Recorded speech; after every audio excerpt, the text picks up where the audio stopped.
মালদায় পুলিশি অভিযানে প্রচুর পরিমাণে আগ্নেয়াস্ত্র ও ব্রাউন সুগার উদ্ধার। মালদায় পুলিশি অভিযানে প্রচুর আগ্নেয়াস্ত্র এবং ব্রাউন সুগার উদ্ধার।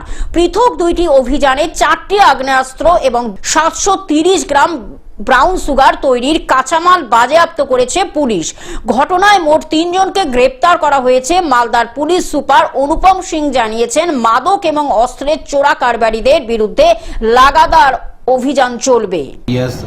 একটা ইনফরমেশন পেয়েছে কি কিছু লোক একটা red and black colour Hero Honda স্প্লেন্ডারে কিছু আর্মস নিয়ে আপনার শাহবাজপুর থেকে সারদা দিকে আসছে। তো এই ইনফরমেশন ওয়ার্কআউট করার জন্য কালিয়াচক পিএসের যে টিম ছিল শাহবাজপুর দিকে গিয়েছে। তারপরে ওনাদেরকে ফলো করে সারদাতে একটা যে সাসপেক্টেড মোটরসাইকেল ছিল যেখানে 2 লোক বসেছিল ওনাদেরকে আটক করেছে। তারপরে ওনাদের পার্সনকে সার্চ করেছে আর বাইকগুলোকে সার্চ করেছে। একটা ব্যাগ পাওয়া গেছে, ব্যাগ থেকে এই 4টা আমরা কান্ট্রি মেড আর্মস উদ্ধার করেছি। ওখানে কোনো মিউনিশন ছিল না, এই 4টা কান্ট্রি মেড আর্মস ছিল।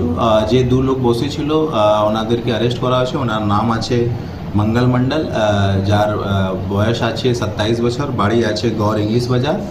আর যে সেকেন্ড লোক ছিল ওনার নাম আছে সুজন মন্ডল, বয়স আছে 20 বছর, উমাকান্ত টোলা, কালিয়াচক পিএস। মালদা থেকে অভিষেক দাসের রিপোর্ট, গ্লোব নিউজ। এখন থেকে গ্লোব টিভি দেখুন আপনার স্মার্টফোনেও। গুগল প্লে স্টোর অথবা অ্যাপল স্টোর থেকে ডাউনলোড করুন গ্লোব টিভি লাইভ অ্যাপ। এছাড়া জিও টিভি অ্যাপ থেকে দেখুন গ্লোব টিভি লাইভ।